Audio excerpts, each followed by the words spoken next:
Hi everyone, I'm Stephanie Tsai. Welcome back to the Toyota Solutions studio. I'm so pleased to be joined by Monica Gray Logothetis, the co-founder of an organization called Dreamwakers, which is in the ed tech space. It's basically an educational technology, a nonprofit, and maybe you'd better explain it a bit more. Sure. So Dreamwakers is a national education technology nonprofit that uses free and existing video chat services to bring diverse and dynamic leaders directly into classrooms here in the U.S. Talk about how you identified this need and what schools you're really talking about that need this. Sure. So we are working in schools where at least 50% of the student body qualifies for free or reduced price lunch. So the reason we focus on students in higher need school districts is because research shows that their opportunities to really meet and engage with professionals are far fewer than their peers in more affluent school districts. Yeah, I mean, that makes a lot of sense. So mentoring is part of it, role models. What types of people do you get involved with it? So we have an emphasis on bringing in diverse and dynamic, really engaging speakers from all walks of life. So we have an emphasis on recruiting folks who are first-generation immigrants, first-generation college students, but more than anything, people who can just really inspire students to dream big about their futures, to think about their plans beyond high school, what they might want to do. And one thing we always say is, students can't be what they can't see. And so what we're trying to do is just harness the power of free and existing video chat services to show students, to expose them to, all of the possibilities that lie ahead of them, for them after high school. I remember you sort of saying, it seems so obvious that you were surprised that this didn't exist already. What makes your platform so unique and innovative? I think what really sets us apart is the caliber of speakers that we have. Just last week, Debbie Wasserman-Schultz volunteered with Dreamwakers, and she spoke to a classroom in a very Republican district in Virginia. She's, of course, a Democratic congresswoman out of Florida. She is, and the former head of the DNC. And the thing is, in this conversation, it was a two-way dialogue. The students and the congresswoman were really going back and forth in the most respectful, authentic conversation around pressing issues of the day. Gun violence, veterans affairs, etc. And I think that, if more of us as citizens and as a country could sit down and have dialogues like that, we, to quote Toyota, could really go places. Yeah, that's a great use of the logo. That's a particularly good one, right? Because it's a lawmaker, and you want students from all walks of life to be able to imagine that one day they could be in Congress, that they could be, that they can reach further. And I think that one of the systemic issues in lower income communities and schools is that we don't expect enough of those students. Yeah, I hear you.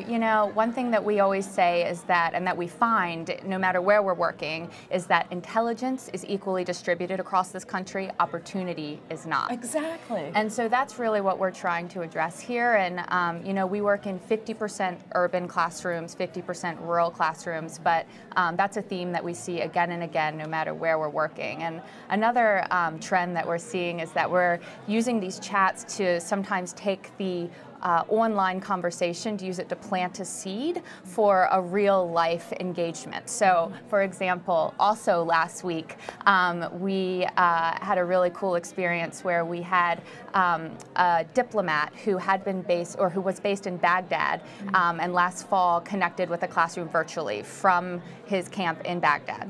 He stayed in touch with the students over the course of a few months, and he says, he'd really love to volunteer in that classroom again virtually. Due to snow, he wasn't able to do so because they kept having snow days.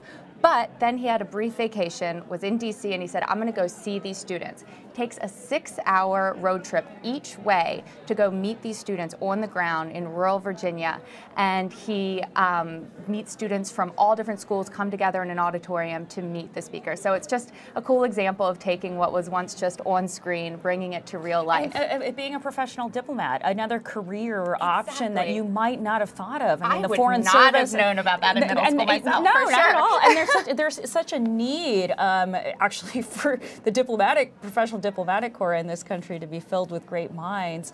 Really what you're addressing as we're talking, it occurs to me, is you're addressing inequality. in this country. I mean, it starts with things like access to interesting speakers and interesting people that can give you different ideas about what you might be able to do in your future. That's our hope anyway. And you know, we all in our phones, iPhones, or whatever kind of phone you have, you know, we have the power to connect with more people around the world than has ever been possible in all of human history. And I think what it really takes is shifting your mindset and using that technology with a new kind of intention to really drive dialogues. And you know, in the past year, we've been able to harness the power of that free and existing technology to double the number of students that we serve from 2017 to 2018. Good for and you. We're planning to do it again this year because, you know, the sky's the limit when the technology is free. It's a matter of just getting the word out to more classrooms across the country. Monica, just take us back to 2016 and being recognized as a mother of invention, and what that meant to you personally. Well, in a nutshell, it was a dream come true. It was a total shock. Dreamwakers at that point had not even been on a local blog before. So Toyota's belief in us really meant the world. And I don't even mean, the monetary help was huge. It enabled us to scale in ways that would have never been possible otherwise. But I think that what this award did for us really, you know, looking back from 2016 to today, is it's provided a community, ongoing support, and it's really just given us a platform to spread the word about Dreamwakers in a way that just wouldn't have been possible otherwise. So I just can't say enough about Toyota and this Mothers of Invention award. Talk about what your future hope and vision is for Dreamwakers. So our hope is to really be a resource for teachers across the country to really connect classroom learning to real-world careers, to serve students across all 50 states, and to be a platform for professionals who are very busy but want to give back, to really democratize volunteerism, bring that sort of public service directly to their students who need it most. Did you have the opportunity to meet people in your life that served as inspiration for the career that you have now?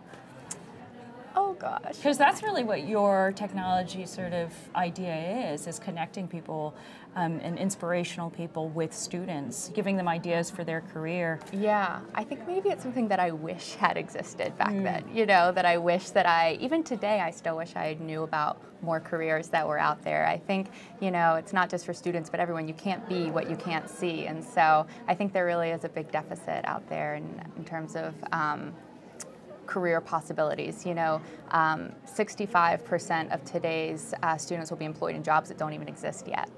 So there's a big need. Yeah. Monica Gray Logothetis, congratulations on all the success of scaling your venture, and we wish you all the best of luck in the future. Thank you so much. Thanks I really for being appreciate with it. us. Thank you.